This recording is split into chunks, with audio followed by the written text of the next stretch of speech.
Welcome back to Decouple. Today I'm joined by Gaopalelwe Santswere, a South African nuclear physicist with over 14 years experience in the nuclear regulatory environment, working for the Department of Energy and currently with NECSA, the South African Nuclear Energy Corporation. GP holds a master's degree in applied radiation science from Northwest University, Mafeking campus, and is currently pursuing a PhD. GP is the president of African Young Generation in Nuclear and a national chairperson of South African Radiation Protection Association, SARPA. GP, welcome to Decouple, and please help me learn how to pronounce your name properly. Thank you, Chris. Africans, we pronounce names differently. So it's Gaopalelwe Santswere. Instead of saying Ga, it's Gaopalelwe. So yeah. Thank you very much for the opportunity. Gotcha. Yeah, well, it's great having you on the podcast. GP, we tend to have our guests introduce themselves to a certain degree on Decouple. We've gotten some of your accolades out of the way, but give us a bit of your human side, your motivations. Maybe just tell us something about where you were born, where you grew up, and how that's led you to be where you are today. Thank you very much, Chris. Well, I come from the province called Northwest. We've got 9 provinces in South Africa, whereas currently I'm staying in Gauteng. I'm from Northwest Province, town called Mafeking. Mafeking is the city in Northwest where I grew up, and then I studied at Northwest University Mafeking campus, and then I was doing BSc in physics and chemistry. And then when I was introduced to nuclear science and technology when I was doing my 3rd year, when I was about to graduate. And then I found that, it's a fascinating industry. Then I joined it. And then since then, I've never stopped or looked back. It's very fascinating. You see that nuclear science and technology is in everything that you touch, everything that you do. So because of myself, I speak a lot. So I somehow managed to find myself communicating a lot about nuclear. I advocate a lot. I go to attend school outreach programs. I do nuclear lecture. I even write articles about nuclear, the socioeconomic benefits of nuclear, from energy to nuclear medicine and so forth. So I'm very passionate about this industry.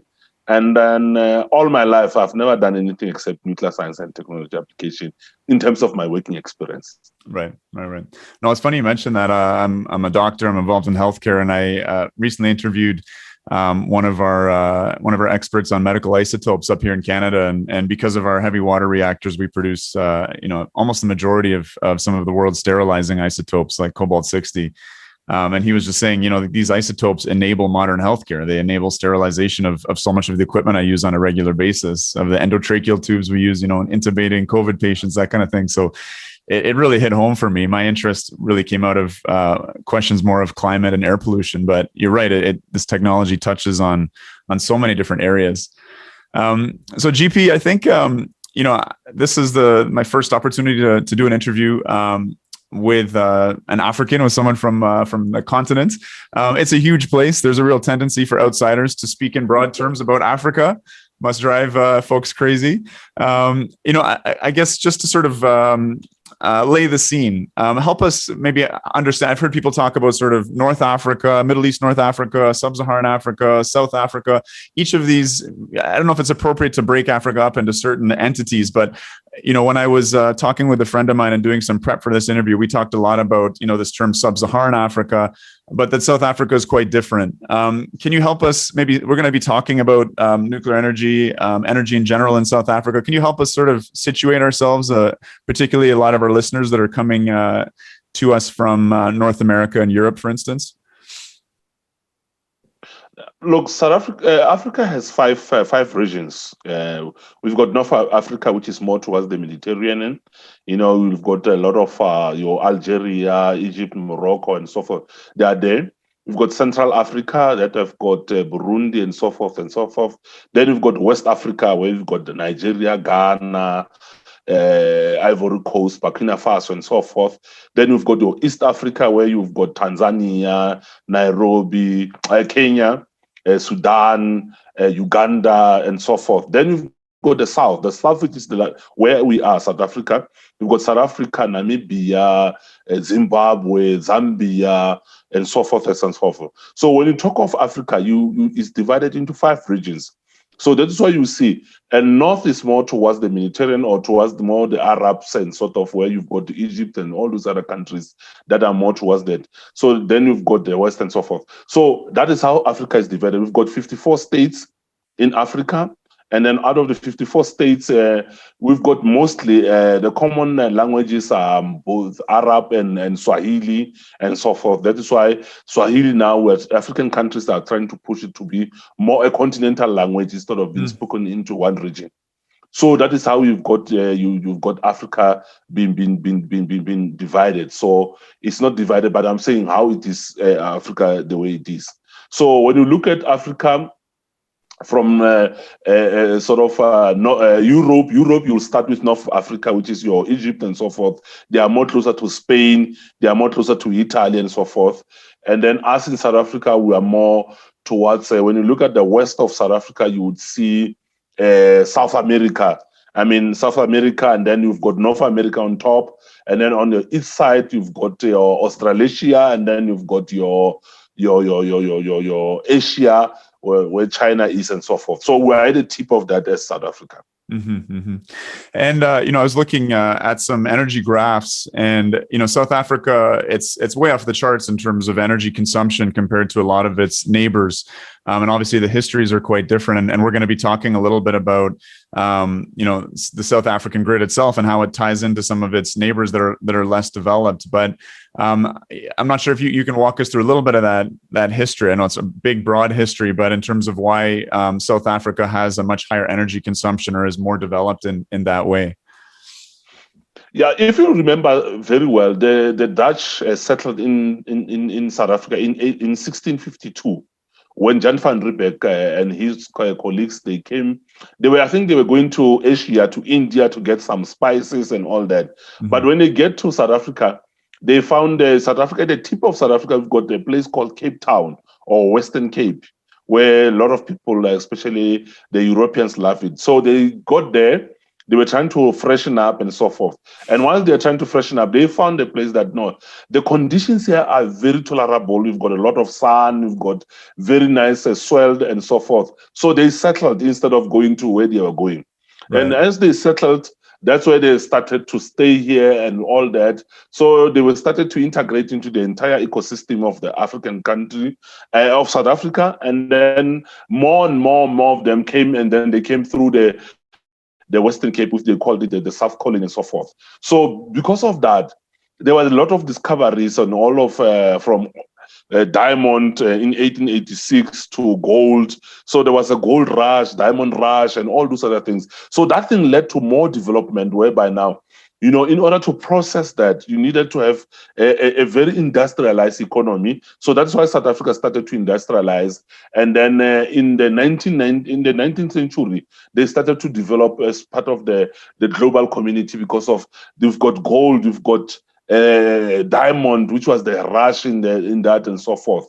So what happened is that as the world was developed from the first, second, and third industrial revolution, so was South Africa also part of the process, because we had a lot of Europeans here. So they will go home and take the technology and bring it here.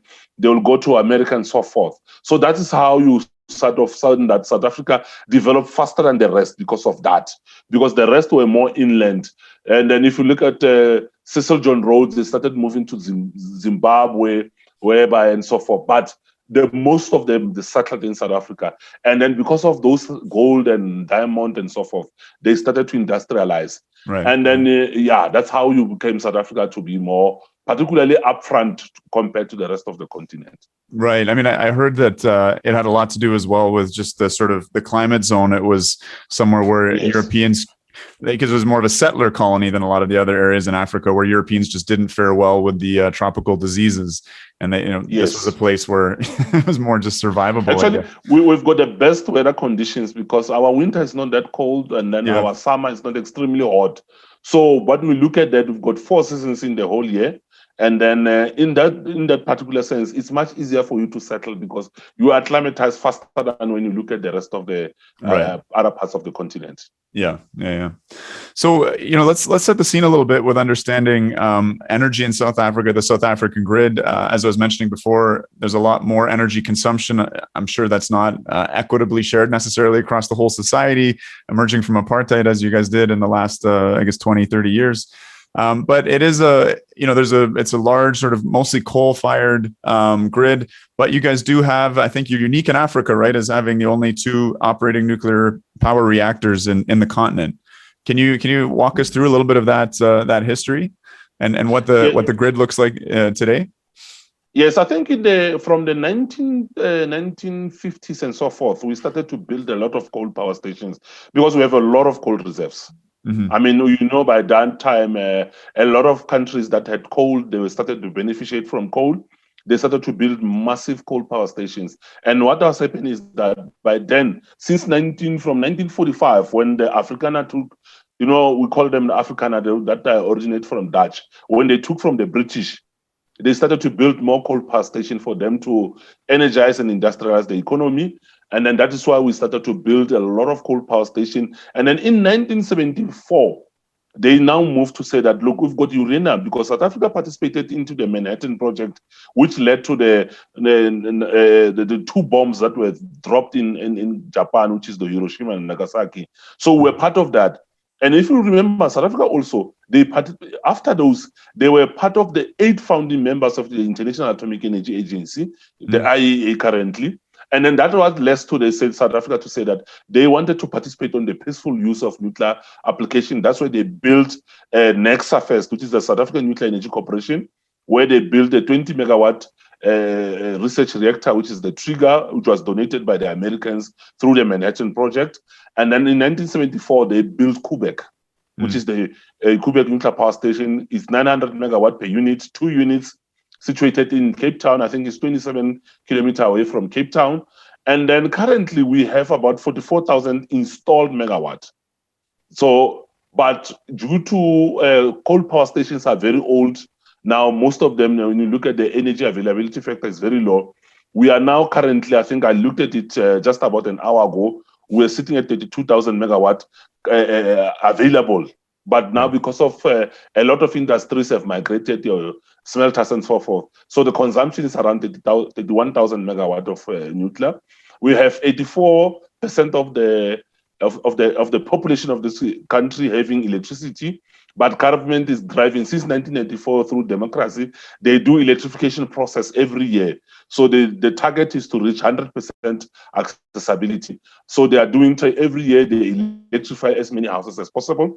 Mm-hmm. But because of how the country it is, some of the country, the terrain is not that good. So it takes a lot of time because it's mountainous and some communities are within those kind of things. So it takes a lot of time and it takes a lot of budget. But what I can say is that we've now have 32,000 which is available, but we are currently tonight I think we're sitting at 31,000 megawatt, which is the demand from the economy. Right.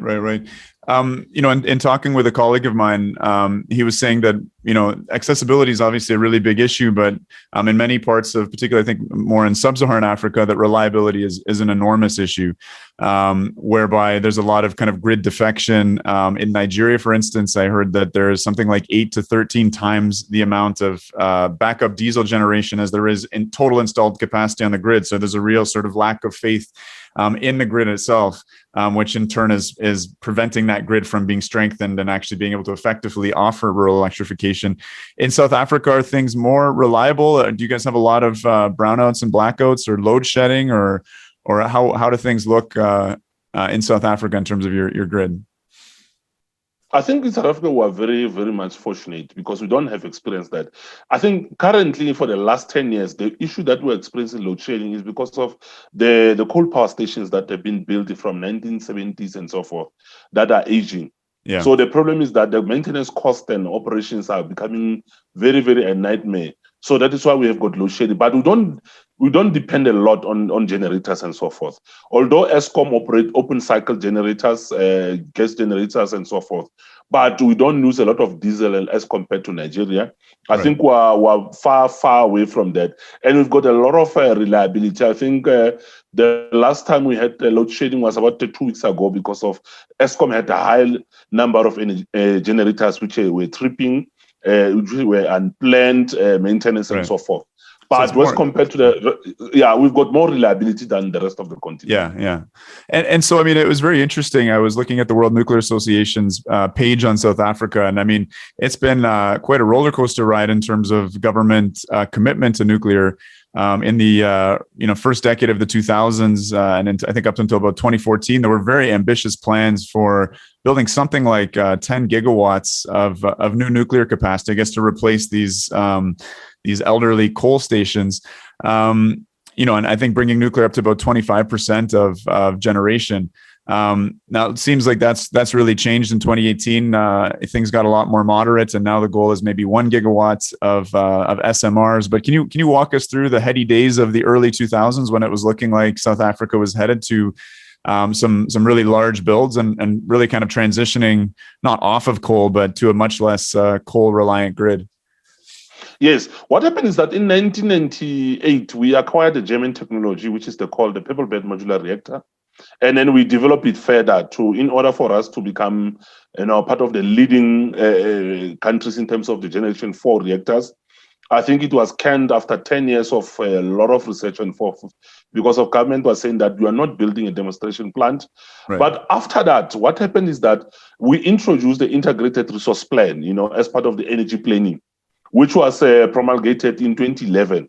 So in that, we said that 9,600 megawatts of the planned energy or planned generation could come from nuclear, and then that was promulgated. And then the other part, which was energy policy adjusted, was the renewable. So from 2010, 2011, plans were there. There were a lot of activities in South Africa. We had even vendor parade, companies coming here. We had a parade to say that we want 9,600 megawatt because we did not only want 9,600 megawatt for energy generation only, because we know that South Africa is a water scarcity country. So we wanted also to desalinate as much as possible. We have 3,000 kilometers of coastal area. So we wanted to ensure that we also want to, as much as possible, desalinate and provide water. So that is why the plan was that to build 9,600 megawatt. But what happened was that politics became the rule of play. And then there were issues that, the president wanted to capture the country with 9,600. There were figures that were thrown there that it will cost the country about 1 trillion and so forth, and all those other issues. And then as the IRP or the Integrated Resource Plan was being reviewed, it was found that by 2016, they removed actually nuclear totally from that. There was no nuclear on the IRP until 2018. Then in 2018, after a lot of consultation, and then that's where us also participated, nuclear professionals, because we did not participate on the previous IRPs. So we participated to provide alternative views, alternative modeling, alternative results to say that you cannot have a reliability on you, because the proposal was that we must transition with only renewables. And then remember, we don't have gas. We can't renewable, we have to have backup. South Africa doesn't have gas. They now have discovered something in the coastal of Mossel Bay, but it will take us 15 to 20 years to actually realize the gas that's coming from. The only country we've got Mozambique, but Mozambique is politically unstable, especially in the northern region where they found gas. So we can't rely on something like that. So now currently the plan is that we are going to, the integrated resource plan says that from 9,600 megawatt, we're now talking about 2,500 megawatt, which that 2,500 megawatt is going to contain a mixture of big blocks, which is your conventional power plants, together with SMRs. So now what happened is that last year, the government issued RFI, request for information, as to how they can implement this 2,500 megawatt. And then it was reviewed in January, and and then the government was provided, or the cabinet was provided with the report. So the National Energy Regulator of South Africa went through a process, because in South Africa, the minister, we call what we call Section 34 determination, where the minister will say, I want to procure based on this much of energy. So the National Energy Electricity Regulator will have to issue a concurrence to say that we concur with the minister. So they had the process starting from November, which ended up in May. So now we are waiting for them to say that, do they concur with Section 34 of the ministerial determination in order for the procurement of the 2,500 megawatts can be initiated. So, Benny, why did expectations dive so much? Is it there was a government that was more friendly towards nuclear energy, or there was a popular backlash? I mean, that's a big difference, right? Talking about 9,600 down to 2,500. What changed? Was there a political scandal? Why have the ambitions become so modest? Like we have Egypt's, I think, building 4,600 megawatts with Rosatom soon. South Africa's a big, comparatively wealthy country. Why did the ambitions fall so much, in your opinion? I can tell you the politics plays a very good, energy in South Africa is a politically hot potato. Mm-hmm. Everyone has a lot of interest. There's a lot of interest there, not only from, even including the banks. I mean, South African banks now, they've got divisions that deals with energy, and they are focused on renewable energy because they bring quick returns as compared to other energy sources. So What happened is that there was a big rush because of political influence from the West who said renewable was the new transition. There was a new, thing, a new everything. Then everyone wanted renewable. So in 2010, that's why I'm saying that the Integrated Resource Plan of 2010 had a policy adjustment that will put so much renewable. That is why if you look at it, currently, 25% of the primary energy cost of Eskom is from renewable. Although renewable is contributing only 4% or less in terms of the installed capacity. So when you look at the economics, there's that renewable, when it was put there, it was unsustainable. Eskom generate electricity and sell it to the customer at 90 cents South African rands. But what is they are buying? They are buying at 260 from renewable. So it does not make any economic sense. It does not, it's unreliable. So everyone jump on this bandwagon that renewable is the new alpha and omega, is the new miracles and so forth. So what happens is that government rushed into this thing. We have currently now spent 260 billion rents in terms of the renewable energy program, which is called the REAP program. And the socioeconomic benefits of that are not even equated. We don't have the return on investment in terms of that. So if you look at the energy transition, a lot of politicians are talking about renewable, but when you look at the real core is that who beneficiates, at the cost of, at the expense of Eskom, because Eskom as the power utility is going to crumble, is going to go down on its knees because they are paying so much for renewable and the return is not even comparable. The economics are not there. So they're paying like wind and solar farms 2.5 times the price of what they're able to sell it for to the South African consumer, and then Eskom is a like a state-owned enterprise. It's like is that a profitable utility, or are they kind of subsidized by the government? It's now subsidized. It used to be a profitable utility until all these other things came into place. It's a state-owned entity. Yeah. So now the state have to give it bailouts because now it cannot sustain itself.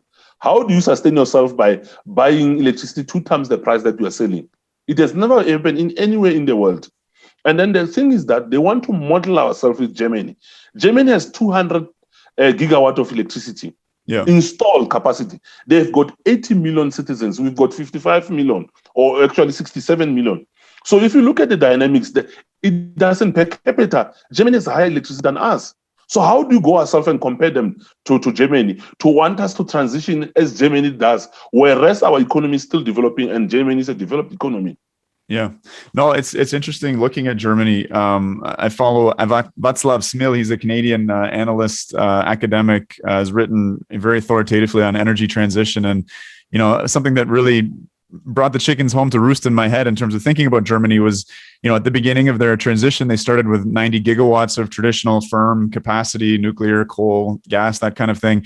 They added 110 gigawatts of mostly wind and solar, but they weren't able to retire that 90 gigawatts of firm reserve. So it seems to me, and looking around the world, that the countries and the states like, say, California and the U.S. or Texas that can afford to build a lot of wind and solar. It's very much something you're building a redundancy. You're building two parallel generation systems. You may use the fossil a bit less, which I guess is okay. You're sparing your fuel, but you still need to have two full parallel systems there in case the wind doesn't blow one day or the sun doesn't shine one day. And so it just seems like a luxury that a lot of countries can't afford. And I'm surprised that South Africa has sort of gone so far down that path. You mentioned this desire to model itself on Germany. Where does that come from? Is that coming out of something kind of cultural, historical? Is it the German state that's been trying to lobby the South African government? Is it German renewables industry? Or like, where's that influence coming from? Or like, why has Germany been the model? I can guarantee you one. Germany, when they built the renewable sector, they went all out. They built a massive industry. And then when you look at that, as much as we said, they put 110 gigawatt of renewables on top of the 90 plus that they had, but without retiring anything. They've been saying that they're going to move away from nuclear, they're going to move away from coal, but they can't do that. They can't, because they know that the grid will be unstable. But the issue that we need to focus on is that when the Germans saw that they don't know where to deliver this massive industry, how to sustain this renewable industry, they come and knocked to South African government. They brought massive incentives, enticement, and so forth. And then they infiltrated the government. That is why today, if you look at it, they are the leading companies within the nuclear or the renewable sector are the Germans. They are at the center of our energy transition. They want to make sure that the sustainability of the renewable industry in Germany is sustained by deploying these technologies here in South Africa. I can guarantee you, let me give you a typical example. A 100 megawatt wind farm will employ 80 people for construction, 80 wind technicians. But during the operations and that, they will only employ 6. Only 6. Mm-hmm. So for 100 megawatt. But when you do comparative analysis to other technology, you find that, in terms of employment, you are not going to, wind and solar are not giving us what we deserve as the country. And remember, we're a developmental state. 42% by now, we've got 42% unemployment amongst the youth, which is very high. We have an industry that is not growing. We need massive electricity in order to grow the industry. We've got raw materials that need to be benefited in order for the country to move forward. So when you look at it, they are influencing our politicians. And unfortunately, all over the world, politicians, when something gets to their pocket, they don't even want to hear reason. Mm-hmm. They want to see something because they know that their careers are not a long-term career. So they want to benefit as much as possible. So that is why you see scandals after scandals. You can know that our politicians are selling us for what? For nothing. Yeah. I've never seen anywhere in the world that way you got an economy that is run by renewable. Never. Mm-hmm. The only countries that are said to be renewably based is Denmark, Norway, because they've got massive rivers. They can do massive hydro. South Africa, we don't have that. I mean, the maximum hydro power that we have is 300 megawatts. The rest are 50, 100, and so forth, because we don't have those big rivers. Yeah, I mean, with Denmark, I mean, I think they're very heavy on wind, but they're so intertied. They're a very small country. I'm not sure, I forget how many million, but not many. And they're so intertied with the Nordic countries that have huge hydro reserves. So that, I think the rationale is they can use those hydro dams in Norway and Sweden as a kind of water battery for their wind. But tell us a little bit about how that overlays with South Africa, because from what I understand, your grid is the largest amongst a neighboring group of countries. This kind of South African regional grid. What are the impacts if the South African grid is weakened for your neighbors? You don't have neighbors to rely upon to buffer your renewables, I'm guessing, right? On the contrary, your reliability extends to your neighbors. Yes. Let me just give you a practical example. Sovereign African Development Community, which is SADC, encompasses a lot of countries in the South region. Your Namibia, Zimbabwe, Botswana, Lesotho, Mozambique, Swaziland, Madagascar, and so forth. A lot of these countries, for many years, have been dependent on South Africa for power. We've got what we call the Sovereign African Power Pool. whereby all these countries, they get there. They call on South Africa to say that we don't have electricity. For typical example, Zimbabwe, they have load shedding for 17, 18 hours per day. Wow. So when South Africa doesn't have electricity, this country suffers. Because now, if you are South Africa cannot be able to produce electricity for their citizens, they can't produce electricity for their neighbors. And all these neighbors, they've been relying heavily, and they are still doing it even today, on South Africa to say that, produce excess electricity, give us something so that we can do that. And when you compare to Europe, Europe have got integrated grid. If I don't have electricity, I can call my neighbor and my neighbor will supply me. So South Africa, we don't have that that opportunity whereby we can go and call Namibia, because Namibia will say that, but we know I rely on you. I don't have electricity. So that is why now, if you look at it, we need to grow. If South Africa does not have power, the entire SADC region suffer. So that is our biggest problem. And that is why I always said, we can't model ourselves as Germany. We cannot take European solutions to come and solve African problems. It cannot be. We need to find African problems and then do African solutions, because we know that this SADC communities, they depend on us. They rely on us to produce electricity in order for them to grow. I can tell you, all these countries started getting, we're the biggest among them. I mean, Botswana have 2 million people, Lesotho has 1.3, so forth and so forth. So they depend on us because their economy is not as big as ours. So in terms of selling the German or the renewable dream to South African leadership, has that been based on what kind of arguments? I mean, I think climate, I think everyone recognizes as a problem, but we talk about differentiated responsibility. The continent of Africa has contributed something like only 4% of historic CO2 emissions. Are they selling this on an economic argument that, hey, this is the cheapest technology, just using kind of Lazard's levelized cost of electricity to say, hey, this is the cheapest way to add new capacity? Is the idea replace dirty coal because of climate or pollution issues? Like, what's the selling point to, I guess, both the politicians and to the public as to why South Africa should pursue such a renewables heavy energy transition? The first point is that they're selling through the climate issues, which we agree, the climate is becoming a problem. But remember, we're producing, 4% or less. Developed countries, they still, even Germany today, they can't switch on their coal power station, but they want us to abandon the reserves. The coal, we've got 66 trillion rands worth of coal in South Africa alone. Not even Botswana, South Africa alone. What do we do with that mineral? What do we do when Germany cannot? You know what Germans did? They're now even exporting coal from Namibia. But they want us to not use the coal because they cannot close their coal power station. Secondly, is the issue of LOCE, which is the levelized cost of electricity. And they're using wrong assumptions. We have argued very strongly that the levelized cost of electricity that you are using in modeling the energy transition is very wrong, because your input costs are not the same.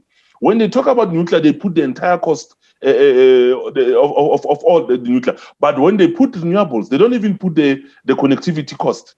And we have asked them that, show us what is the connectivity cost, because you find the grid that is stable and reliable, and then you bring intermittency. What is going to happen to the grid when you bring intermittency? Because the South African grid operated 50 hertz, nothing more, 50 hertz. Now you bring intermittency. What is going to do? We are likely to experience high cost of transmission lines, because now Eskom has to make sure that that intermittency is absorbed into their transmission in order to make it stable.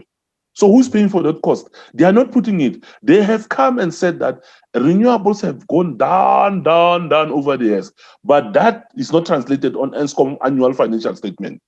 Because we read Eskom annual financial statement, we see this thing is still expensive to Eskom, and Eskom is selling very cheap. Yeah. I heard an interesting comparison, and I'd love to hear your thoughts on this. This is leaving South Africa, but it was a comparison between energy choices between, say, Ghana and South Africa, which I think had a very similar GDP, a similar population. Ghana pursued hydroelectric, which they have the Volta River. It made a lot of sense at the time. And South Korea, being basically functionally, politically an island, decided to go nuclear for a variety of reasons. But I can only imagine partially because they're a fuel-starved country, and the uranium and the nuclear provided a certain amount of energy sovereignty. Ghana, obviously, hydroelectricity is a renewable. It's more dispatchable and reliable than wind and solar, but still, with drought cycles, major impacts on its reliability year to year. And I've heard some people say that had a real impact on the relative developmental status of, say, Ghana versus South Korea. If South Africa pursues a very sort of renewables heavy grid or energy transition, do you think that's going to have kind of a similar impact in terms of how that will affect the development of the country, the ability to continue to industrialize or grow the economy, or even the region, as you were saying, because the rest of the surrounding countries are so dependent upon South Africa for reliable electricity? Chris, I can guarantee you we're going to go on a decline. Already in South Africa, we've seen manufacturing, the steel industry, manufacturing industry have gone down because of not having reliable and secure supply of electricity. If we continue in this path, we're going to deindustrialize instead of industrializing. I can guarantee you, we've spent 250 billion on renewable energy. We've got zero manufacturing locally. Everything is important, from your solar inverters, from your wind blades and turbines and so forth. Everything. So we're actually, South Africa is funding a manufacturing industry somewhere, either in China, either in Germany, in Spain, and so forth. So if you go in this trajectory, we're going to go in a regressive manner instead of going progressive. I mean, we've always told them that in 1960, the GDP of Ghana and was more than the of South Korea. South Korea invested because, remember, with nuclear, you don't only bring industrialization and so forth, you increase even the living standard, you increase the education. Now you have to produce highly qualified engineers, highly qualified scientists that can go and migrate into other industries. That's why you've got in South Korea, you've got LG, you've got Samsung, you've got Kia, you've got all these other things, because they develop the industry. They produce highly qualified engineers who can migrate into other sectors and so forth.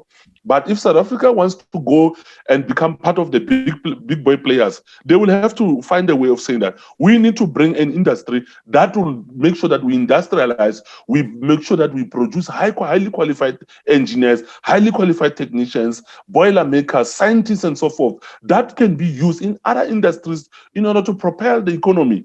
But if you're going to go, I can guarantee you, the most highly qualified person in a renewable sector is a technician. Yeah. I mean, it is there. It's a technician. You can't have an engineer. Engineer will only do a doctor, but a highly qualified person who's employed there is a technician. But when you go to the nuclear sector, you find highly qualified engineers.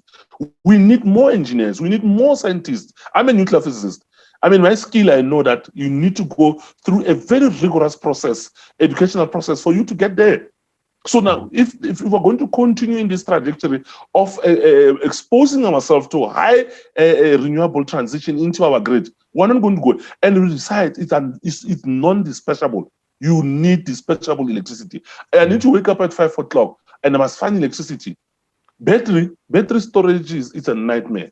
I mean, Tesla tried it. It's failing. Look at South Australia. They had blackouts. Do you want to get there? And they are more advanced than us.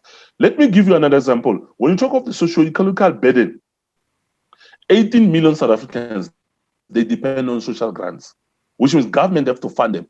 Look at government. There are two departments who are the biggest share in terms of our total budget. Is the Department of Social Development, which carries 18 million South Africans through social grants. The Department of Health, because 18 million, they cannot afford healthcare. So you need to have a bigger Department of Health that will ensure that the health of the South Africans are taken care of. The third one is the Department of Education. Three of them, they take 60% of our budget. Don't you see is the problem there? We cannot have our budget going there. Our budget needs to migrate into that. More South Africans are employed. More South Africans are living healthy because there's an equal amount of access to electricity, access to food, access to everything. But if you go with the renewable trajectory, who's going to feed those people?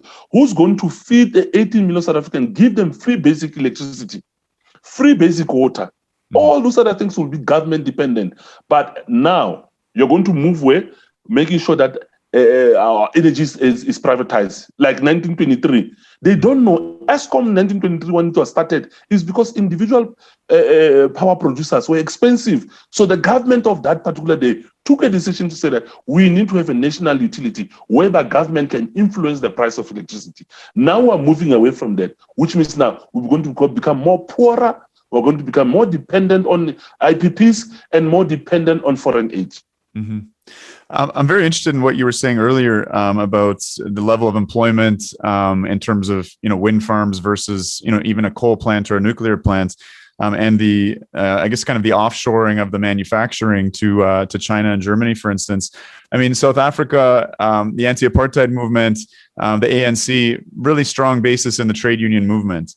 And this is a country with a lot of resource extraction, a lot of industry, at least historically, are saying there's been a lot of deindustrialization, but those unions, I think, are still quite strong and influential within the ANC, for instance.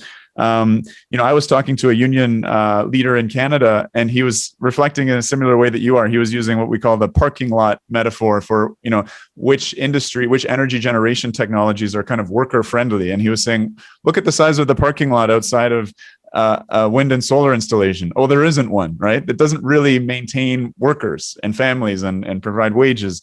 Go to a gas plant, and a gigawatt gas plant can maybe run with 25 people. A coal plant is much more. Nuclear plant, 800 people or so for 1,000 megawatts. So, what do the unions have to say about this? Are they do they have an opinion? Are they lobbying one way or another in terms of South Africa's energy transition? We've got the biggest problem in South Africa that we don't have a longer strong unions like we used to. Okay. If someone says they've got strong unions, they've infiltrated the unions. I mean, I can guarantee you, in 2012, we had a problem with one of the biggest unions in the energy sector that was saying that no, renewable is better than nuclear. Only to find out who was doing their research was a renewable environmentalist who was doing their research, infiltrated. It took us a long time to convince the union to say that, do your independent research. Unfortunately, today, even our trade federations are very quiet because remember who's filling their pockets. What do they say in English? Who has the pipe, the tune, something like that. Right. So the biggest problem is that our unions are no longer independent. They are more now dependent on who's holding the power, and who's holding the power. Make sure that they influence the unions. We used to have a strong union with 2.2 million public servants. That was when they say no, you know that the country are going to stand still. But today they don't. Today they are very quiet. I can give you a typical example. They sold our state-owned entity, South African Airways, next to nothing. The unions are quiet about it. Last week, they made a big announcement, and the unions are very quiet. When it comes to energy transition, they are not even there. We are trying. Only a few of them now, they're starting to come out. I mean, this is something that's just so consequential. I mean, people talk about energy as the master resource. If you have cheap, affordable, abundant, reliable energy, it just trickles down through the entire economy. And can provide those good, secure jobs beyond the sector, right? So it seems a real shame that there's not more independent research within the unions, because it's so consequential to not just the energy workforce, but every other worker in the country. I've asked the union. I remember in that time I asked them, how many members do you have in the renewable sector? Even today I asked them. Right. 0. I asked them, how many members do you have? From a coal power station, they've got over 100,000 members. In the nuclear sector, you've got over 5,000 with only 1,800 megawatt. But now you come and defend something that you don't have membership. It's a big problem. You need to defend something that where you know that you've got members, and their member interest is very, very important. I mean, look at now. I can guarantee last year, due to COVID, we have lost 2.2 million jobs. Only last year, I'm not talking about this year only. 2020, 2.2 million jobs. This year is even worse. I mean, our GDP is very low. Every time when Statistics South Africa give us our employment performance, we cry because a lot of people are losing jobs. Yeah. And now if we transition to renewable, which is not there, a lot of big business is going to migrate from South Africa. I mean, we're going to potentially lose what? We're going to lose a lot of opportunities because a lot of smelters, manufacturing is in cry. The steel industry is a cry. Construction industry in South Africa, it's on its knee. Mm-hmm. I mean, look at the renewable. When they construct, it's 3 years. 3 years. When you talk about nuclear, we talk about 10-year program. 10-year program means that you have 10 years of sustainable jobs, which whatever so many people will be able to sustain and sort of feed their families and so forth. And they'll be able to pay more tax, where government will have more money to spend on other social needs. So I think the big question in terms of building nuclear in South Africa and in much of Africa is a question of financing, and where the money comes from. I'm aware that, Turkey has a build, own, operate agreement with Rosatom. I mean, there will be local employment. There will be, locals trained to work in the nuclear sector for sure. But, I think Nexa was favoring a model that was more like the build, own, transfer with the UAE.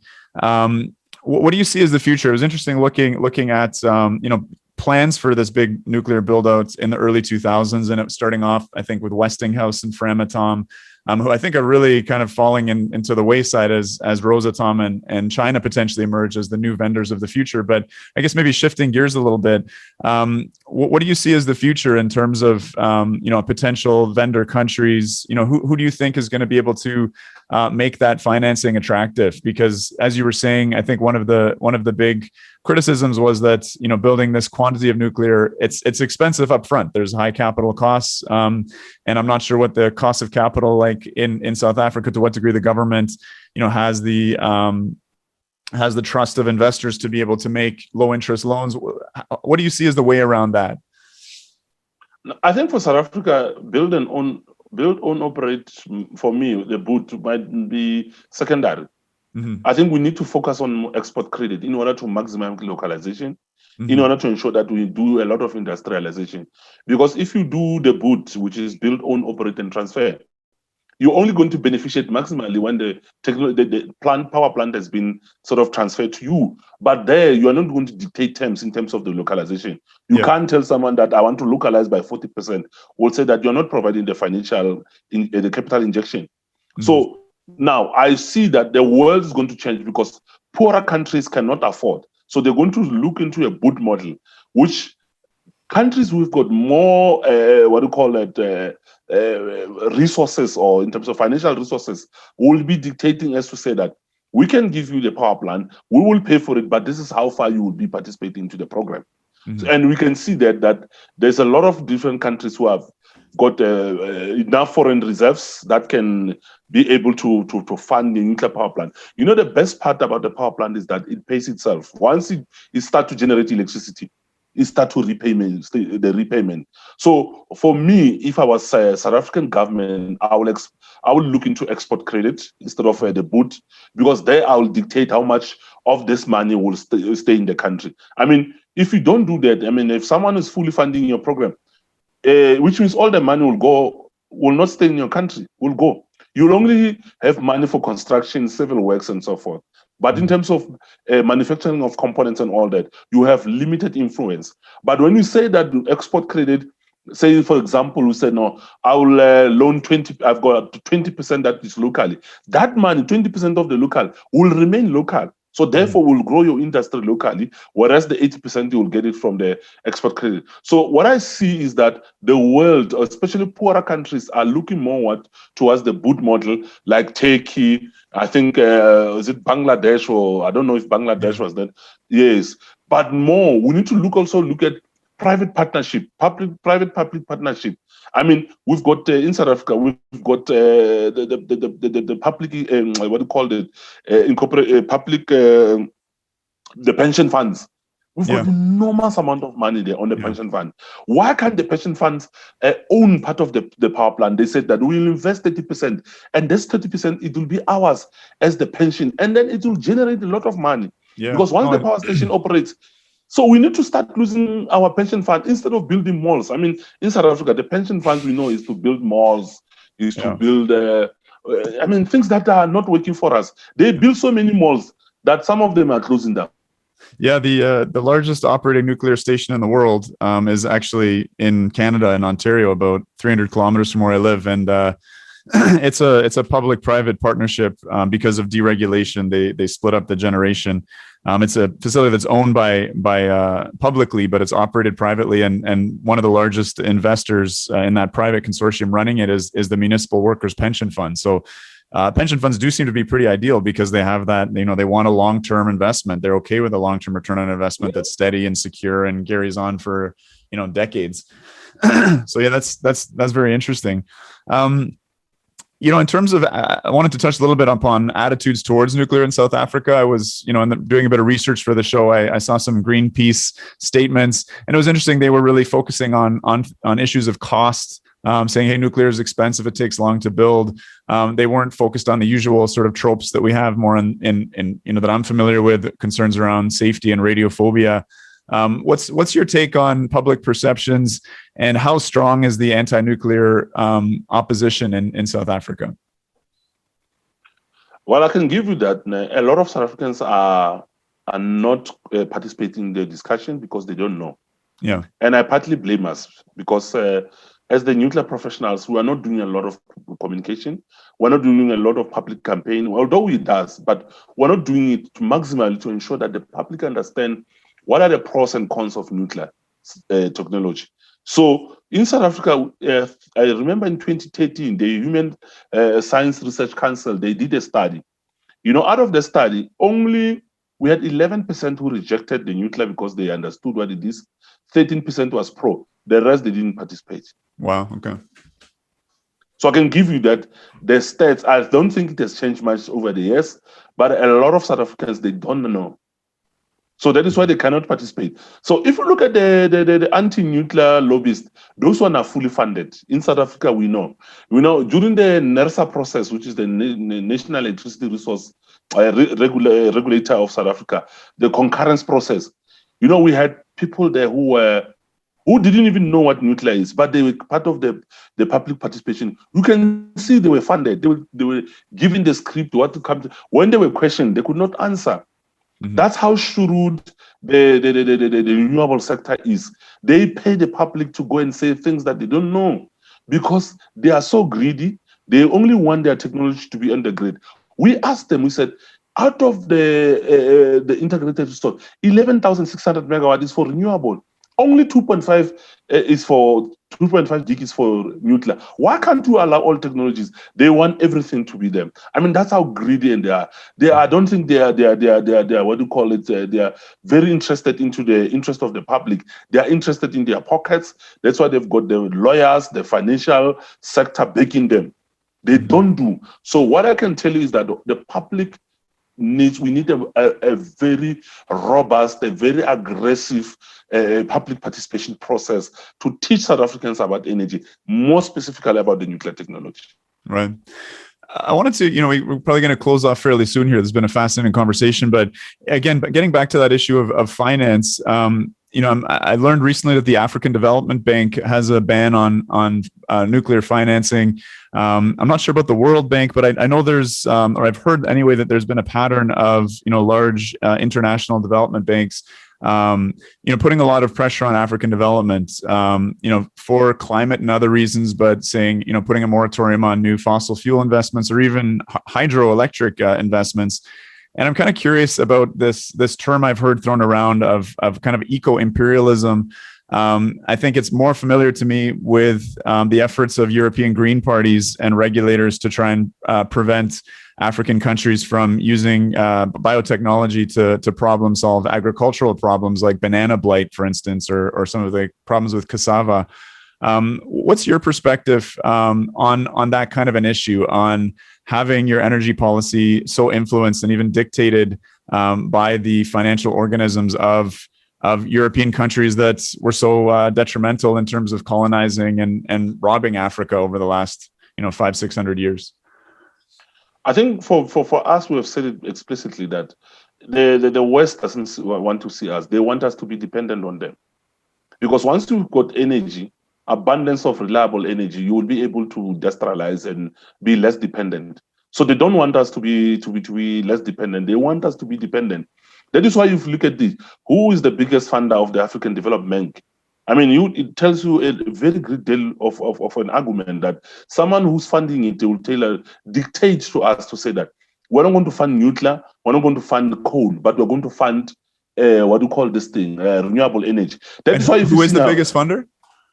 I'm saying the biggest funder of all this development bank. We need to interrogate it and see who's that. Okay, yeah. Yes.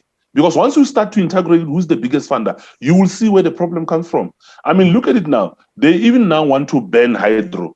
I mean, I ask myself, if you don't want to fund hydro, what is they going to fund? We're going to fund solar and wind, and then ask us to pay for battery storage. So I still feel like African countries are still colonized. They don't have their independent sovereignty as they claim to have. And especially now in terms of the economic development. Because if they had, they will understand that we need to build a reliable baseload electricity in terms of nuclear, because it's going to give us socio-economic benefits. It's going to develop our country in terms of the education. It's going to ensure that we've got taxes that can be used to spend on other things. So you look at it and say, that is why African Bank, for the last 5 years, I've not taken them serious, because whenever they speak. There was a conference, I think, Africa Utility Conference in Cape Town. I asked the president by then to say that, what are your concrete or sort of factual statements that makes you not to back nuclear? He said nuclear is expensive. I said, expensive from what? What economic? Because you need to say that, what are the socioeconomic benefit of me investing on this technology, and what are the returns? Because once you do that, then you'll understand. Then he was touching there and there. He could not even answer me, because you can see that the script was written for him. I mean, in South Africa, I've sort of banks are saying now they're sort of banning coal. They're no longer going to invest on coal. You ask them, what is it? In South Africa, I can guarantee you, what the province, in Mpumalanga province, where they've got all this coal power station, if you close those coal power stations, you are going to have labor migration. That province will close. Because coal is the biggest contributor into the economy of that province. So if you close coal power stations, you need to find an alternative. And we don't have wind in Mpumalanga. We've got less sun than the rest of the other province in terms of that. So what are the alternatives? That is our biggest question. And we have asked this question to ministers to say, when you say you are transitioning from coal, what is the alternative? What is going to happen to the economy of this province? So they don't provide answers. And banks are more interested on the profits, what gets into their pocket. They don't want to know at what cost. No, I mean, I think, I'm kind of emerging out of the Western environmental movement to a degree. And, there's always been this phrase, well, if they have what we have, we would need 8 more planets. And so there's this kind of implicit, and I think it's actually fairly explicit undercurrent, which is saying, they shouldn't be allowed to develop. Africa can't develop. They should be happy with what they have. And, there was an NGO campaign called, a solar panel for every hut. And someone kind of made a joke about that, saying, and huts forever, right? This idea of kind of imposing a level of development or underdevelopment, ideas around appropriate technologies. And that really seems to be, it's being mandated now through these large financial organizations. Do you see, looking around the world at where there is sovereign wealth and foreign reserves, do you think that, as we were mentioning, the kind of various vendors of nuclear over the years, it's moving towards more Russia and China. China started to build some small reactors in Pakistan, and indeed, I think the Hualong one of the first ones, has been built in Pakistan. Do you think that's a likely future, an area that's going to pivot? I know China's been accused a lot in Africa of sort of feeding into debt trap or being maybe a new kind of colonial power. But what's your perspective on the future of China in terms of nuclear in South Africa? No, look, I'm not going to say South Africa, but I want to say is that the influence of all these rich nations, it will be dependent on how much money they put on the table. I know that Africa, for now, we are on everyone's table. That is why when you see, you've got the France-Africa Summit, Japan-Africa Summit, China-Africa Summit, US-Africa Summit. I mean, 54 states have to go and listen to one president. That clearly tells you that whoever has the largest resources will control us. Yeah. Because African leaders, they depend on being given something. And when you look at it, China, that is their strategy. They are very aggressive in Africa. I mean, look at East Africa. They are developing from railways to airports to whatever they can get hold of. And now the new sort of frontier is energy. And obviously, there's going to be competing issues. And the one who throws more money is going to be the one who controls it. And I can't say, I won't say it's only China, it's all of them. That is why everyone has a what Africa Summit, what Africa Summit, what Africa Summit. Because they also want to see how can they influence Africa in such a way that they make sure that they are always dependent on them. I mean, you just had the French Africa Summit just 2 months ago. Actually, not 2 months, last month in May. I mean, that is how Africa is. Everyone is throwing in there. They want us to remain poor and so forth. But look at this other issue again, which they are not seeing. Now there's an issue in Europe, migration. Africans are migrating, crossing the Red Sea or the Mediterranean to Europe, overcrowding them. So now they've got an issue because of, if you don't develop Africa, you're going to have a problem of migration. Look at US.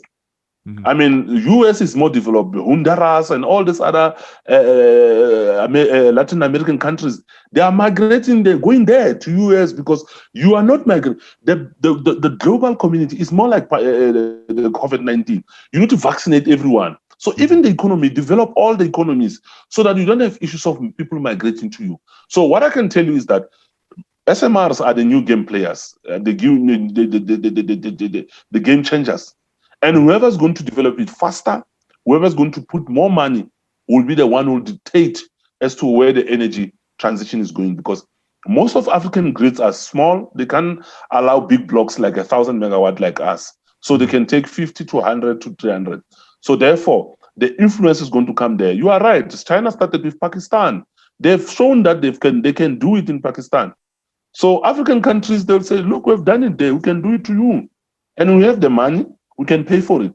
But remember, it comes at a cost because they bring their labor, they bring all their raw material, their manufacturing and everything. So what do you provide? You provide only the land and then you have to consume the electricity that is provided. So it's going to be a big issue which we need to discuss, especially young professionals in the continent. We need to be very aggressive. We need to be part of the policy making to say that if this thing needs to be done, this is how we believe strongly it must be done. We cannot be dictated as to in our continent. Remember, we have got a vast land. We've got 1.1 billion Africans, but look at the area. The size of it is so huge. We've got so much land that we can offer. And then on top of it, agriculture. Agriculture is one of the strongest points. And most of the European countries, they don't have land. They can't even grow agriculture mostly. They depend on. So that is why they want us to remain poor so that they can come and take our farms and buy it and do that and do that. And at the basis of any kind of meaningful sovereignty is energy sovereignty. I think that's kind of the hinge of your argument, if I'm hearing you right. And in your opinion, the options for that, I mean, coal, that's a sovereign resource. You have big reserves, but in terms of, an ideal checking all the boxes of air pollution, climate change, and that sovereign energy development, your feeling is that nuclear can really do that for South Africa. You guys have the uranium and building the expertise. Definitely. Yeah. Yes. And remember, we've been part of this journey since 1945. Yeah. So we've developed the skills. We've got the right skills. We've got tertiary institutions that support the development of the skills. We've got training centers. We've got all these other things. We need to just start and benefit from that. Grow the industry. I can tell you, if we were going to grow the nuclear industry in the next 5 to 10 years, the economy is going to grow. You're going to see a lot of people now starting to see that there's quite a lot of development. And one of the things that we said to one municipality that wanted to build 4,000 megawatt of that 9.6, it was that the injection for the municipality, they were going to receive 30 billion injection into infrastructural development of the municipalities. The municipality would have, for the next 50 years, not even bother to say that in terms of service delivery, because they know that the nuclear power station provided them with an opportunity. Because when you bring nuclear professionals or from construction, you bring thousands of people there. You need to develop the infrastructure. You need to develop the community, schools, everything. So you grow as the municipality. And that on its own, make sure that we've got more revenue because more people are going to pay for their services. And that way, the municipality will grow. Okay, GP, I think we're going to have to leave it at that for now. I could talk all day with you. And I do look forward to hopefully having you back in the future to maybe deep dive some of the areas of our expansive conversation today. But thank you again for making the time. It's wonderful to meet you. Thanks for being both generous with your time and expertise. I'm learning little by little here, but that was a great primer on the situation in South Africa. So thank you again, my friend. Thank you, Chris, and thank you very much for the opportunity. And I hope that very soon we'll have these other things. And thank you very much.